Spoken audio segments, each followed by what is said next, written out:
2014 ഭാരതീയ ജനതാ പാർട്ടിയുടെ അന്നത്തെ ദേശീയ അധ്യക്ഷൻ ശ്രീ അമിത് ഷാജിയാണ് പേപ്പർ രൂപത്തിലുള്ള നമ്മുടെ മെമ്പർഷിപ്പിന് പകരം ഡിജിറ്റൽ ആയിട്ടുള്ള ഓൺലൈൻ ആയിട്ടുള്ള മെമ്പർഷിപ്പ് ആദ്യമായിട്ട് ഇൻട്രൊഡ്യൂസ് ചെയ്തത്. അന്ന് പല ആളുകൾക്കും സംശയം ഉണ്ടായിരുന്നു, നമ്മുടെ ഇന്ത്യയെ പോലൊരു രാജ്യത്ത് ഓൺലൈൻ ആയിട്ടുള്ള മെമ്പർഷിപ്പ് എത്രമാത്രം ഫലവത്തായി നമുക്ക് നടത്താൻ കഴിയുമെന്നുള്ള സംശയം ചിലരെങ്കിലും നമ്മുടെ പാർട്ടി പ്രവർത്തകർക്ക് പോലും ഉണ്ടായിരുന്നു. 2014 ആ ഉദ്യമം ഉജ്ജ്വലമായിട്ടുള്ള വിജയമായി മാറിയെന്ന് മാത്രമല്ല, ചൈനീസ് കമ്മ്യൂണിസ്റ്റ് പാർട്ടികൾ മറികടന്നുകൊണ്ട് ലോകത്തിലെ ഏറ്റവും വലിയ ജനാധിപത്യ രാഷ്ട്രീയ കക്ഷിയായ ഭാരതീയ ജനതാ പാർട്ടി അന്ന് 11 കോടി അംഗങ്ങളുമായിട്ട് ഭാരതീയ ജനതാ പാർട്ടി 2014 മാറുകയുണ്ടായി. ഡിജിറ്റലായിട്ട് മെമ്പർഷിപ്പ് എടുക്കുന്ന ഓരോ ഭാരതീയ ജനതാ പാർട്ടി പ്രവർത്തകരെയും നേരിട്ട് കണ്ട് ഭാരതീയ ജനതാ പാർട്ടിയുടെ ദൈനംദിന പ്രവർത്തനങ്ങളിൽ അവരെ സജ്ജരാക്കാൻ വേണ്ടിയിട്ടുള്ള വിപുലമായിട്ടുള്ള ഒരു എക്സസൈസ് ആയിരുന്നു ആ മെമ്പർഷിപ്പ് ക്യാമ്പയിൻ. പ്രാഥമിക അംഗങ്ങളെ കൂടാതെ സജീവാംഗങ്ങൾ, ബൂത്ത് കമ്മിറ്റി അംഗങ്ങൾ മുതൽ അഖിലേന്ത്യാ അധ്യക്ഷൻ വരെ ഈ ഒരു പ്രോസസ്സിലൂടെയാണ് 2014 ആ ഉദ്യമം 5 വർഷം കഴിഞ്ഞ് 2019 നിലവിലുള്ള മെമ്പർഷിപ്പിനോടൊപ്പം പുതിയ അംഗങ്ങളെ ചേർക്കുന്ന ഒരു പ്രോസസ്സാണ് നടന്നത്. അതും ലോകത്തിലെ തന്നെ ഒരു സർവകാല റെക്കോർഡായിരുന്നു. ഏതാണ്ട് 6 കോടിയിലധികം പുതിയ അംഗങ്ങൾ ആ കാലത്ത് ഭാരതീയ ജനതാ പാർട്ടിയുമായി ചേർന്ന് പ്രവർത്തിക്കുകയുണ്ടായി. 2024 പഴയ അംഗങ്ങൾ എല്ലാവരുടെയും പ്രാഥമിക അംഗത്വം ഇല്ലാതാവുകയും അവരെല്ലാവരും ചേർന്ന് പുതിയതായിട്ട് പ്രാഥമിക അംഗത്വം എടുക്കണമെന്ന് നിശ്ചയിക്കുകയും ചെയ്തു. അതാണ് 2024 മെമ്പർഷിപ്പ് ക്യാമ്പയിന്റെ ഒരു പ്രത്യേകത. പുതിയ മെമ്പർഷിപ്പ് എടുക്കുന്നതോടുകൂടി മാത്രമാണ് നമ്മളെല്ലാവരും വീണ്ടും പ്രധാനമന്ത്രി മുതൽ താഴെ ബൂത്ത് പ്രവർത്തകന്മാർ വരെ പാർട്ടിയുടെ പ്രാഥമിക അംഗങ്ങളായിട്ട് വീണ്ടും വരുന്നത്. ഇത്തവണ നാം ലക്ഷ്യം വെച്ചിരിക്കുന്നത് പഴയ മെമ്പർമാരോടൊപ്പം പുതിയ 10 കോടി അംഗങ്ങളിലേക്ക് കൂടി ഭാരതീയ ജനതാ പാർട്ടിക്ക് എത്തിച്ചേരാമെന്നുള്ളതാണ്. അതിനു വേണ്ടിയിട്ടുള്ള വിവിധമായിട്ടുള്ള തയ്യാറെടുപ്പുകൾ കഴിഞ്ഞ 1 മാസത്തിലധികമായി ശ്രീമാൻ JP നഡ്ഡയുടെയും ശ്രീ അമിത് ഷാജിയുടെയും എല്ലാം താൽപര്യത്വത്തിൽ ശ്രീ വിനോദ് താവഡേയും നമ്മുടെ അഖിലേന്ത്യാ ജനറൽ സെക്രട്ടറി കൺവീനറായിക്കൊണ്ടുള്ള ഒരു വിപുലമായിട്ടുള്ള പ്രവർത്തന പദ്ധതി, അവർ നടത്തുന്ന ഒരു പ്രവർത്തന പദ്ധതി എല്ലാ സംസ്ഥാനങ്ങളിലും, അതുപോലെ സംസ്ഥാന തലത്തിലും ജില്ലാ തലത്തിലും മണ്ഡല തലത്തിലും ഏരിയ തലത്തിലും ശക്തികേന്ദ്രാടിസ്ഥാനത്തിലും അവസാനം ബൂത്തിലും നമ്മുടെ മെമ്പർഷിപ്പ് പ്രവർത്തനത്തിനുള്ള വിപുലമായിട്ടുള്ള പദ്ധതികളാണ് നാം തയ്യാറാക്കിയിരിക്കുന്നത്. ഭാരതീയ ജനതാ പാർട്ടി വളരെ ചെറിയ ഒരു ഘടകമായിട്ട് ഉയർന്നു വന്ന ഒരു പാർട്ടിയാണ്.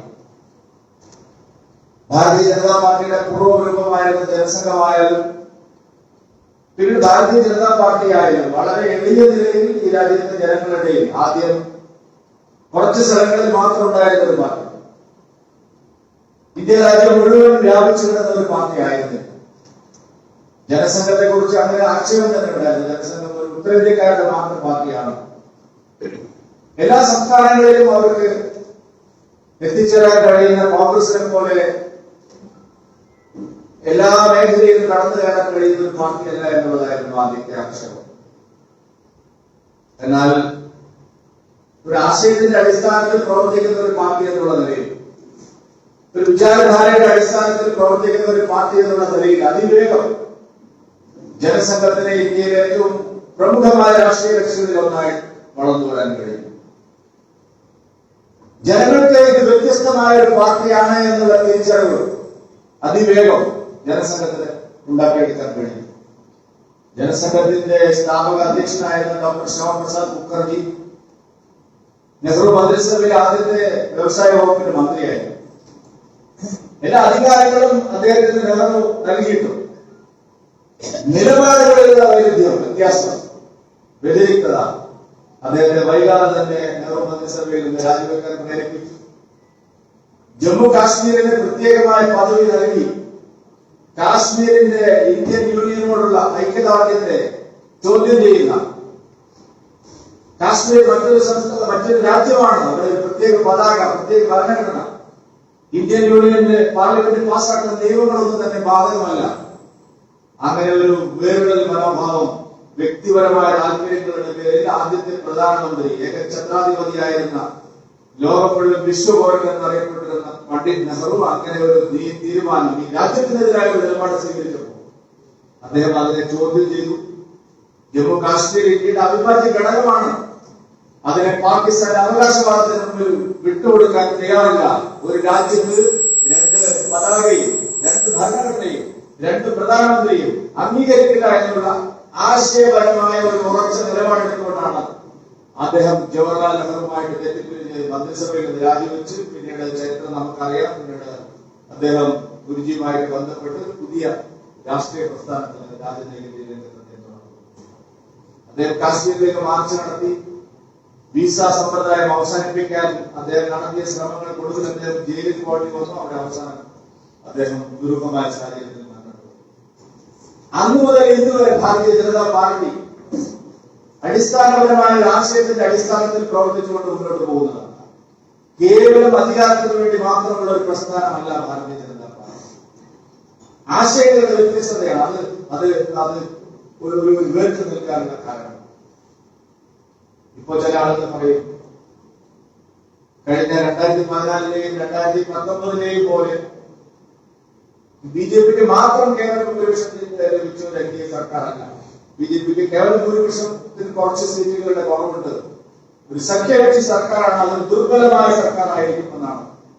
പക്ഷേ സർക്കാർ ഏതായിരുന്നാലും ഭാരതീയ ജനതാ പാർട്ടിയും അതിന്റെ നേതാവ് ശ്രീ നരേന്ദ്രമോദിയും അടിസ്ഥാന ആശയങ്ങളിൽ നിന്ന് ഒരു വിട്ടുവീഴ്ചയ്ക്കും തയ്യാറില്ല എന്നുള്ളതാണ് ഈ കഴിഞ്ഞ ദിവസങ്ങളിൽ സർക്കാർ പാർലമെന്റിൽ അവതരിപ്പിച്ച വഖഫ് നിയമമായാലും അതിന് മുമ്പെടുത്ത എല്ലാ നിലപാടുകളും നമ്മളെ ബോധ്യപ്പെടുത്തും.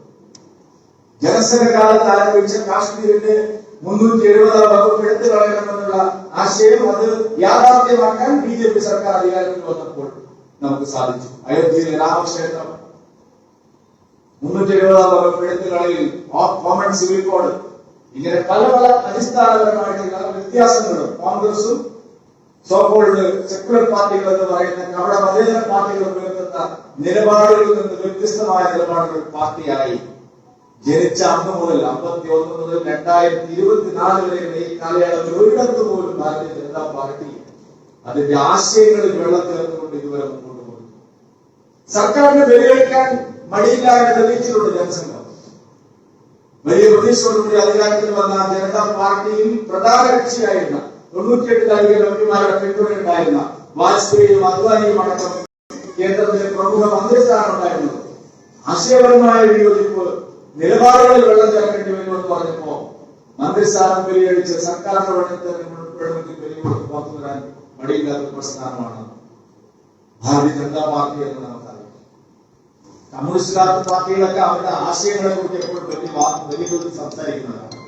പക്ഷെ അവർ ഭരണത്തിന് വേണ്ടി നമ്മുടെ രാജ്യത്തിന് എത്രയോ അനുഭവങ്ങൾ കമ്മ്യൂണിസ്റ്റ് പാർട്ടികളുടെ എല്ലാം ചരിത്രത്തിൽ ഭരണത്തിന് വേണ്ടി അവരുടെ അടിസ്ഥാന ആശയങ്ങളിൽ വെള്ളം ചേർക്കുകയും നിലപാടുകൾ തിരുത്തി പറയുകയും ചെയ്ത അനേകം സന്ദർഭങ്ങൾ ഇന്ത്യയുടെ രാഷ്ട്രീയ ചരിത്രത്തിൽ നമുക്ക് ചൂണ്ടിക്കാണിക്കാൻ കഴിയും. പക്ഷേ ഈ രാജ്യത്തിന്റെ ചരിത്രത്തിൽ ഒരിടത്തും അടിസ്ഥാനപരമായ ആശയങ്ങളിൽ വെള്ളം ചേർത്തുകൊണ്ട് അധികാരത്തിൽ കടിച്ചു പോകുക, സ്വാർത്ഥ താല്പര്യത്തിന് വേണ്ടിയിട്ട് മുന്നോട്ട് വെച്ച ആശയങ്ങളിൽ വെള്ളം ചേർക്കുക, ഇതേവരെ നാം ശ്രമിക്കുന്നത്. അതുകൊണ്ടാണ് നമ്മളൊരു ആശയപരമായി മുന്നോട്ട് പോകുന്ന ഒരു പ്രസ്ഥാനമായതുകൊണ്ടാണ് ഈ രാജ്യത്തെ ജനങ്ങളുടെ എല്ലാ വിഭാഗം ജനങ്ങളുടെയും പിന്തുണ സ്വീകരിക്കാൻ നേടാൻ ഭാരതീയ ജനതാ പാർട്ടിക്ക് ഈ കാലം ലോകത്തിലെ ഏറ്റവും വലിയ പൊളിറ്റിക്കൽ പാർട്ടി, ഇന്ത്യയിലെ ഏറ്റവും കൂടുതൽ എംഎൽഎമാരുള്ള എംപിമാരുള്ള കഴിഞ്ഞ 3 തെരഞ്ഞെടുപ്പിൽ രാഹുൽ ഗാന്ധിയുടെ പാർട്ടിക്ക് കിട്ടിയതിനേക്കാൾ കൂടുതൽ സീറ്റുകൾ ഇത്തവണത്തെ തെരഞ്ഞെടുപ്പിൽ മാത്രം ഭാരതീയ ജനതാ പാർട്ടിക്ക് ഒറ്റയ്ക്ക് കിട്ടിയിട്ടുണ്ട്. ഏറ്റവും കൂടുതൽ എംപിമാർ, എംഎൽഎമാർ, മേയർമാർ, ജനപ്രതിനിധികൾ, കൗൺസിലർമാർ, അങ്ങനെ ഈ രാജ്യത്തിന്റെ എല്ലാ മേഖലകളിലും, ജമ്മു കാശ്മീരിലായാലും അത് പോണ്ടിച്ചേരിയിലായാലും അത് ഗുജറാത്തിലായാലും ഒറീസയിലായാലും എല്ലാ സംസ്ഥാനങ്ങളിലും ഈ രാജ്യം മുഴുവൻ കടന്നു വന്നിരിച്ച ഒരു പാർട്ടിയാണ് ഭാരതീയ ജനത. ഭൂമിശാസ്ത്രപരമായി ഇന്ത്യയിൽ ഭാരതീയ ജനതാ പാർട്ടി എത്തിപ്പെടാത്ത ഒരു മേഖലയും ഇന്നില്ല. ജനസംഘ കാലത്ത് ഇത് സവർണ മേധാവിത്വത്തിന്റെ പാർട്ടിയാണ് എന്ന് പറഞ്ഞ് കളിയാക്കിയിരുന്നു. ഏറ്റവും കൂടുതൽ പട്ടികജാതിക്കാരെ കൈമാറുന്ന പാർട്ടിയായിട്ട് ഭാരതീയ ജനതാ പാർട്ടി മാറി.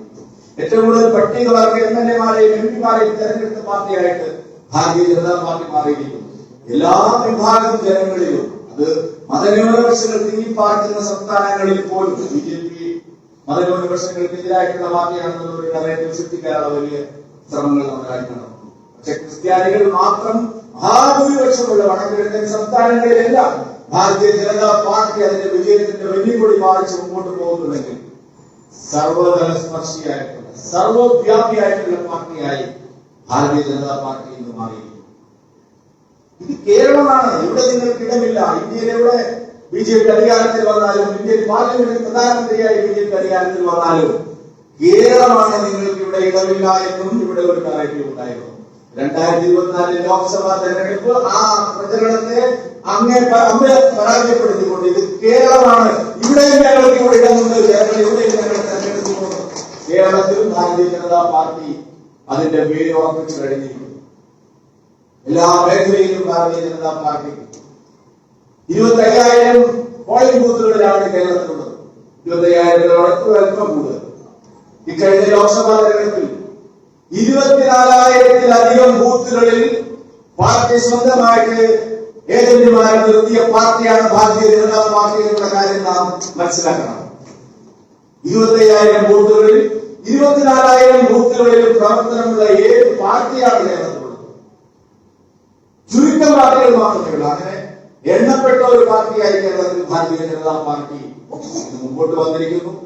എല്ലാ വിഭാഗം ജനങ്ങളുടെയും പിന്തുണ ഇത്തവണ ഭാരതീയ ജനതാ പാർട്ടിക്ക് കഴിഞ്ഞ കുറച്ചു കാലത്തെ അതിന്റെ നിരന്തരമായിട്ടുള്ള പരിശ്രമത്തിന്റെ ഫലമായിട്ട് ഭാരതീയ ജനതാ പാർട്ടിക്ക് പിന്നോക്ക വിഭാഗങ്ങളുടെയും പട്ടികജാതി പട്ടികവർഗക്കാരുടെയും പിന്തുണ ലഭിക്കില്ല എന്നുള്ള വലിയ പ്രചാരണം കേരളത്തിൽ നടന്നിരുന്നു. പക്ഷേ UDF-നും LDF-നും ലഭിച്ചതിനേക്കാൾ റേറ്റ് നോക്കിയാൽ പിന്നോക്ക വിഭാഗങ്ങളുടെ വോട്ട് ഇത്തവണ ലഭിച്ചിരിക്കുന്നത് ഭാരതീയ ജനതാ പാർട്ടിക്കാണെന്ന് നമുക്ക് വിലയിരുത്തേണ്ടതായിട്ടുണ്ട്. പട്ടികവർഗ ജനസമൂഹങ്ങളുടെ പിന്തുണ ഇത്തവണ ഏറ്റവും അധികം കൂടുതൽ വർധനമുണ്ടായിരിക്കുന്ന പാർട്ടിയും ഭാരതീയ ജനതാ പാർട്ടിയാണ്.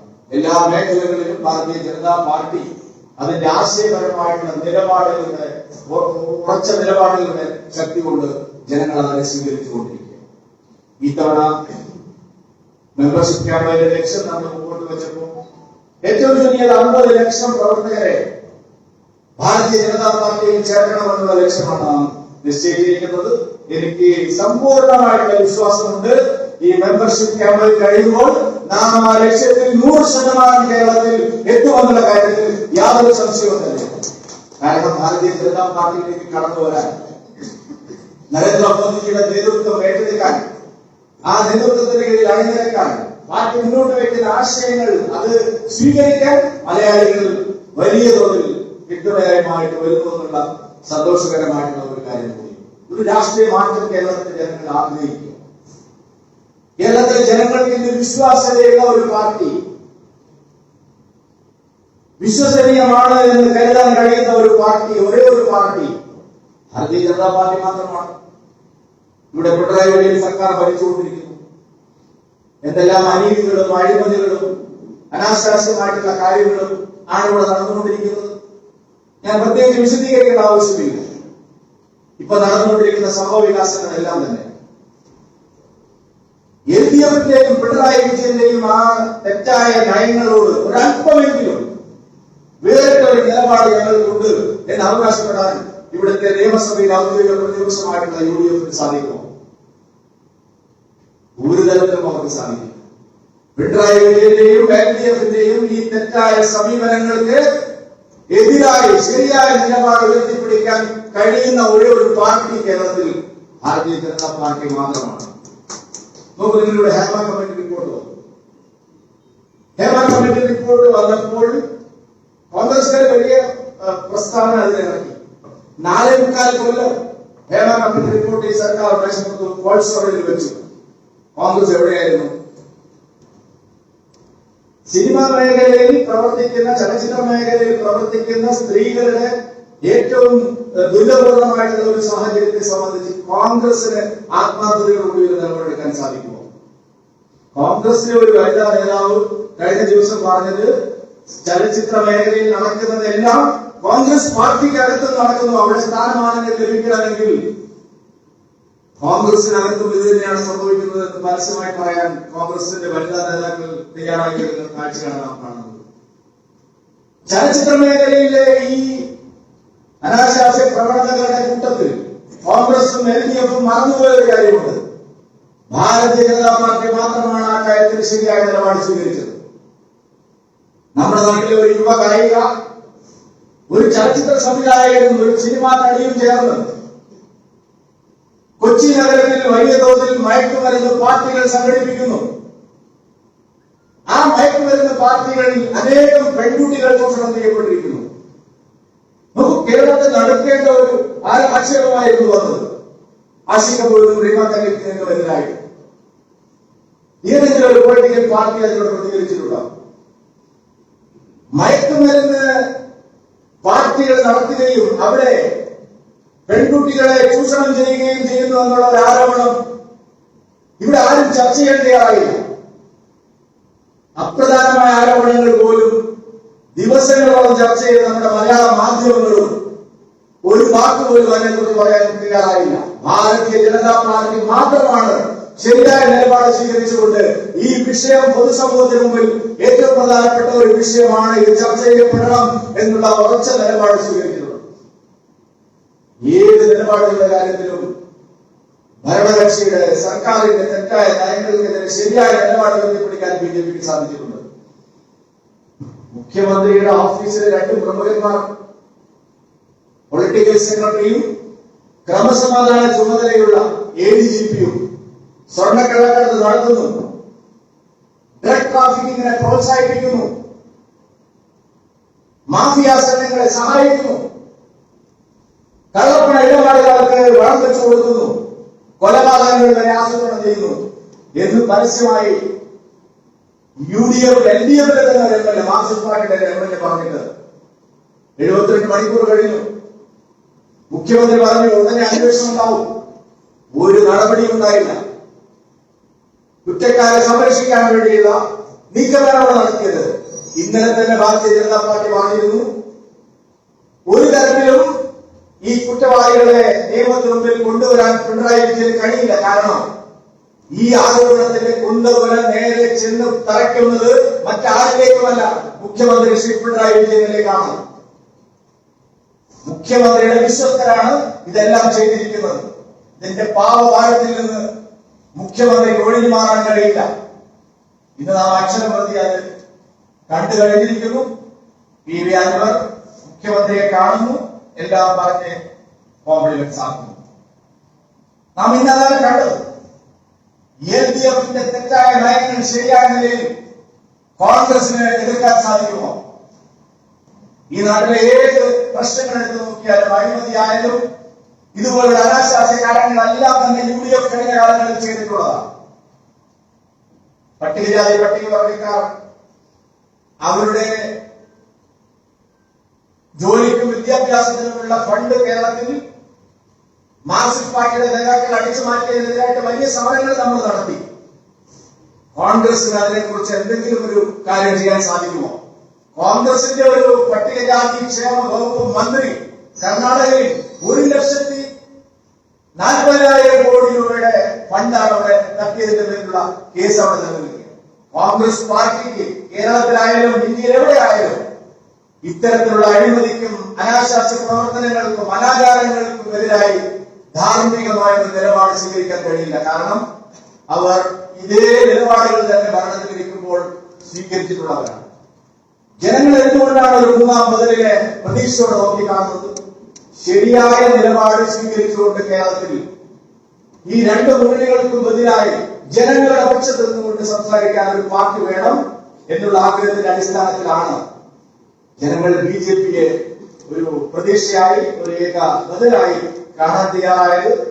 അതിന്റെ ഉജ്ജ്വലമായിട്ടുള്ള മുന്നേറ്റമാണ് കഴിഞ്ഞ ലോക്സഭാ തെരഞ്ഞെടുപ്പിൽ നാം കണ്ടത്. ഈ ഊർജം, ജനങ്ങൾ നൽകിയിട്ടുള്ള ഈ വിശ്വാസം, ജനങ്ങൾ നൽകിയിട്ടുള്ള ഈ പ്രേരണ, അവരുടെ പിന്തുണ അത് ഏറ്റെടുത്തുകൊണ്ട് നമ്മൾ വരും വർഷങ്ങളിൽ മുന്നോട്ട് പോകണം. കേരളത്തിൽ ഭാരതീയ ജനസംഘം മുതൽ ഭാരതീയ ജനതാ പാർട്ടിയുടെ ഇന്നത്തെ നിലവിൽ വരെയുള്ള സംസ്ഥാന തലത്തിലുള്ള നേതാക്കന്മാർ മുതൽ ബൂത്ത് തലത്തിലുള്ള നേതാക്കന്മാർ വരെ നോക്കിയാൽ ഒരു തലമുറ, ഒരു വലിയ തലമുറ കഠിനാധ്വാനം ചെയ്ത് കഷ്ടപ്പെട്ടാണ് നമ്മൾ ഈ ഒരു നിലയിലേക്ക് ഇന്ന് ഭാരതീയ ജനതാ പാർട്ടി എത്തിയിരിക്കുന്നത്. ഇത്തവണ 50 ലക്ഷം മെമ്പർമാരെ പാർട്ടിയിലേക്ക് ചേർത്തുകൊണ്ട് വരും ദിവസങ്ങളിൽ കേരളത്തിന് നേതൃത്വം നൽകാൻ കഴിയുന്ന, കേരളത്തിന്റെ രാഷ്ട്രീയത്തിൽ പരിവർത്തനം വരുത്താൻ കഴിയുന്ന, കേരളത്തിലും അധികാരത്തിൽ വരാൻ കഴിയുന്ന ഒരു പാർട്ടിയായി ഭാരതീയ ജനതാ പാർട്ടിയെ കൊണ്ടുവരാനുള്ള പരിശ്രമത്തിന്റെ ഒരു അടിത്തറ പാതയാണ് യഥാർത്ഥത്തിൽ ഈ 40 ദിവസം നീണ്ടു നിൽക്കുന്ന മെമ്പർഷിപ്പ് ക്യാമ്പയിൻ എന്ന് ചൂണ്ടിക്കാണിക്കാൻ ഞാൻ ആഗ്രഹിക്കുകയാണ്. കേരളത്തിൽ ഇന്ന് നമ്മുടെ കൂടെ ഇല്ലാത്ത, അല്ലെങ്കിൽ നമ്മുടെ കൂടെ സമ്പൂർണ്ണ വിശ്വാസം അർപ്പിച്ചുകൊണ്ട് എത്തിച്ചേർന്നിട്ടില്ലാത്ത മുഴുവൻ ജനവിഭാഗങ്ങളിലേക്കും പോകാൻ ആവശ്യമായിട്ടുള്ള തയ്യാറെടുപ്പ് ഈ മെമ്പർഷിപ്പ് പ്രവർത്തനത്തിൽ ഉണ്ടാവേണ്ടതുണ്ട്. എല്ലാ വിഭാഗം ജനങ്ങളെയും പ്രതിനിധീകരിക്കുന്ന പാർട്ടിയായി, എല്ലാ മേഖലകളെയും സ്പർശിക്കുന്ന പാർട്ടിയായി വളരാൻ കഴിയുന്ന രീതിയിൽ ആസൂത്രണം ചെയ്യണം നമ്മുടെ പ്രവർത്തകന്മാർ, അവരുടെ മെമ്പർഷിപ്പ് പ്രവർത്തനം എന്ന് ഈ അവസരത്തിൽ ചൂണ്ടിക്കാണിക്കാൻ ഞാൻ ആഗ്രഹിക്കുകയാണ്. ഈ അടിത്തറയിൽ നിന്നുകൊണ്ട് വേണം അടുത്ത 2 വർഷം കേരളത്തിൽ ഭാരതീയ ജനതാ പാർട്ടിയുടെ വരുംകാല നേതൃത്വത്തിന് പ്രവർത്തിച്ച് മുന്നോട്ട് പോകാൻ കഴിയേണ്ടത്. അതിനാവശ്യമായ രീതിയിലുള്ള ഭാവനയോടുകൂടി നമ്മുടെ മെമ്പർഷിപ്പ് ക്യാമ്പയിൻ നമുക്കത് നടത്തുവാൻ സാധിക്കട്ടെ എന്ന് മാത്രം സൂചിപ്പിച്ചുകൊണ്ട് എന്റെ ആമുഖ പ്രസംഗം ഇവിടെ അവസാനിപ്പിക്കുന്നു. നിങ്ങൾക്ക് നമസ്കാരം. വന്ദേ മാതരം.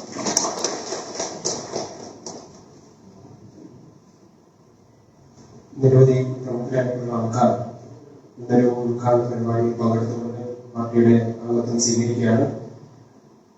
അതിൽ പ്രധാനപ്പെട്ട 2 പേരെ വേദിയിലേക്ക് ക്ഷണിക്കുന്നു. അവർക്ക് അംഗത്വം നൽകിക്കൊണ്ട് ബഹുമാനപ്പെട്ട മുൻ കേന്ദ്രമന്ത്രിയുടെ മുതിർന്ന നേതാവ് ശ്രീ ജി മുരളീധരൻ അവർക്ക് അംഗത്വം നൽകിക്കൊണ്ട് ഈ പരിപാടി ഉദ്ഘാടനം ചെയ്യുന്നു. ആദ്യമായി ശ്രീ ആറന്മുള ശശി അവർ, മഹാത്മാ അയ്യങ്കാളിയുടെ കുടുംബത്തിൽ നിന്ന് എത്തിച്ചേർന്നിട്ടുള്ള അദ്ദേഹം CPM സഹയാത്രികനായിരുന്നു. നിരവധി പുസ്തകങ്ങൾ രചിച്ചിട്ടുള്ള അദ്ദേഹത്തെ ഈ വേദിയിലേക്ക് ആദരപൂർവ്വം സ്വാഗതം ചെയ്യുന്നു. മറ്റൊന്ന് മുൻ നിയമസഭാ സ്പീക്കർ ശ്രീ ദാമോദരൻ പോറ്റി അവരുടെ മകൻ ശ്രീ ജീവൻ കുമാർ. അദ്ദേഹം റിട്ടയർഡ് യൂണിവേഴ്സിറ്റി ഉദ്യോഗസ്ഥനാണ്. യോഗക്ഷേമ സഭയുടെ മാസിക യജ്ഞോപവീതത്തിന്റെ നിലവിലെ എഡിറ്റർ കൂടിയായിട്ടുള്ള ശ്രീ ജീവൻ കുമാർ അവരുടെ ആദരപൂർവ്വം വേദിയിലേക്ക് സ്വാഗതം ചെയ്യുന്നു.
മറ്റ് എത്തിയിട്ടുള്ള പാർട്ടിയുടെ ക്ഷണം സ്വീകരിച്ച് ഇന്ന് മെമ്പർഷിപ്പ് എടുത്ത് പാർട്ടി പ്രവർത്തനത്തിലേക്ക് കടന്നു വരുന്ന മുഴുവൻ പ്രമുഖരായിട്ടുള്ള ആൾക്കാരും അവരുടെ മൊബൈൽ ഫോണുകൾ ഒന്നെടുക്കുക.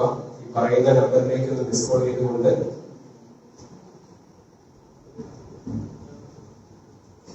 പാർട്ടിയുടെ മെമ്പർമാരായി മാറുക. ഇവിടെ എത്തിയിട്ടുള്ള മറ്റ് പ്രമുഖരായിട്ടുള്ള ആൾക്കാരെ പരിചയപ്പെടുത്തുകയാണ്. ശ്രീ ഇവിടെ തന്നെ ഇരുന്നാലും മതിയാവും. ശ്രീ പരമേശ്വരൻ വിദ്യാർത്ഥി, നാടക സംവിധായകൻ, നടൻ. എത്തിയിട്ടുള്ള ആൾക്കാർ ശ്രീ പരമേശ്വരൻ വിദ്യാർത്ഥി, നാടക സംവിധായകൻ, നടൻ. 40ഓളം നാടകങ്ങളുടെ സംവിധാനം ചെയ്തിട്ടുണ്ട്. 25,000ഓളം സ്റ്റേജുകളിൽ അഭിനയിച്ചിട്ടുള്ള അദ്ദേഹത്തെ പാർട്ടി ചെയ്തു. അതോടൊപ്പം തന്നെ മറ്റു പ്രമുഖരായിട്ടുള്ള ആൾക്കാരെ പരിചയപ്പെടുത്തുകയാണ്.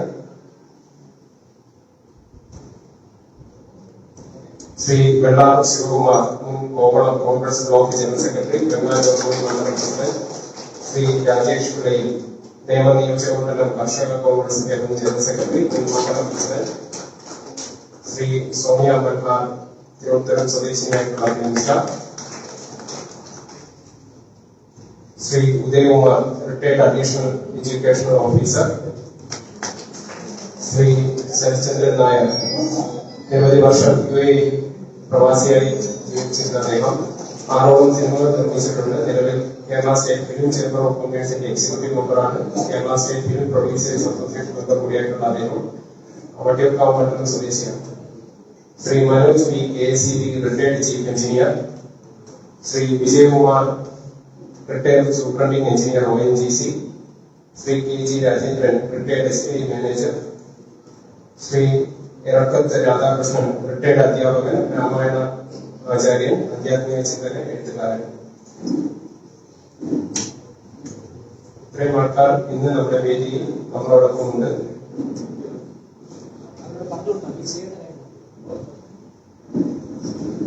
ശ്രീ ബിജു പൊന്നൂസ്, ശ്രീ സാഗർ കൃഷ്ണ എന്നിവരെയും പാർട്ടിയിലേക്ക് സ്വാഗതം ചെയ്യുന്നു. എല്ലാവരെയും അവരുടെ മൊബൈൽ ഫോണിൽ ഈ പറയുന്ന നമ്പർ ഒന്ന് ഡയൽ ചെയ്തുകൊണ്ട് നമ്മുടെ പാർട്ടിയുടെ മെമ്പർമാരാകുക. 8800002024.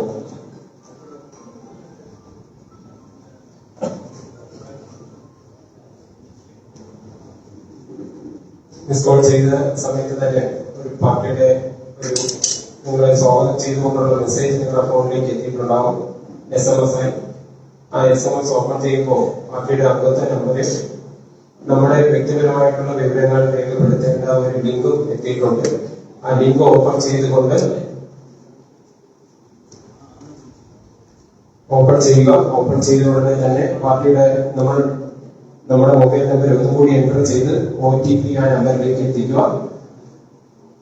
OTP രേഖപ്പെടുത്തിയതിനു ശേഷം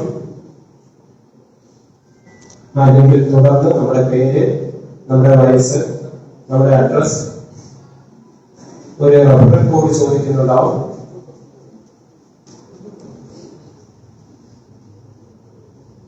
റഫറൽ കോഡായിട്ട്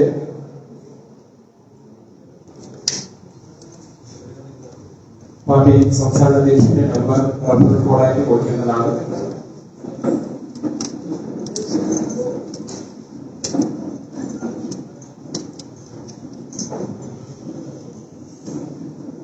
റഫറൻസ് കോഡ് നമ്പർ കുറിച്ച് വയ്ക്കുക. ബാക്കി പ്രവർത്തനങ്ങൾ തുറന്ന് ചെയ്യുക. Reference code number 9447265290.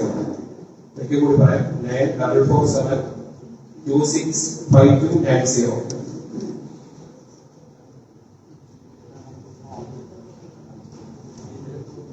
ആ റഫറൽ കോഡ് എനിക്ക് പേജ് സേവ് ചെയ്യുന്നതിനോടൊപ്പം പാർട്ടിയുടെ membership I D card number ഉൾപ്പെടെ കൊടുക്കുന്ന സമയത്ത് നമ്മുടെ വ്യക്തിപരമായ വിവരങ്ങൾ കൊടുക്കുമ്പോൾ ഒരു റഫറൽ കോഡ് ആരെങ്കിലും ഒരാൾ നിലവിലുള്ള ഒരു പാർട്ടി മെമ്പറിന്റെ